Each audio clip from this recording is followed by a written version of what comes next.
চার্জে লাগানোর পর প্রথমে 0% চার্জ, তারপর 94% চার্জ, তারপর চার্জে দিলাম, আবার হুট করে 1% চার্জে চলে গেল, তারপর আবার 0% চার্জ দেখাচ্ছে নতুন করে কানেকশন করলে। মানে এটার কোনো ঠিক ঠিকানা নাই কখন কি চার্জ দেখাচ্ছে। বিষয়টা এমন, এই সার্কিট দিয়ে যেই মাত্রই ফাস্ট চার্জিং নেওয়া শুরু করলো, সাথে সাথে সার্কিটটা বন্ধ হয়ে গেল।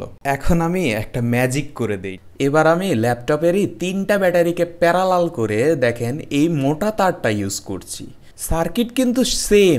এখন আমি আমার পাওয়ার ব্যাংকটাকে চার্জ দিলাম, দেখেন কত লং টাইম চার্জ নিচ্ছে এবং যে পার্সেন্টেজটা সেটাও ঠিকভাবেই কমছে। এখন ভাই এটা কি জাদু? আসলে তো জাদু না। এখন 3.35 ভোল্টে যখন 18 ওয়াট নিচ্ছে, তখন এই ব্যাটারি থেকে সার্কিটটাতে 5 to 6 অ্যাম্পিয়ার কারেন্ট যাচ্ছে। আমি আগে যে তারটা ইউজ করেছিলাম, তারটা দিয়ে সর্বোচ্চই আমরা 1 অ্যাম্পিয়ার নিতে পারবো। অ্যাম্পিয়ার যত বেশি যাবে তারটা তত মোটা হতে হবে। ঘোড়ার দৌড়ানোর জন্য তো ভাই ছোলার প্রয়োজন। ঘোড়াকে মুড়ি খাইতে দিলে কি ঘোড়া দৌড়াবে?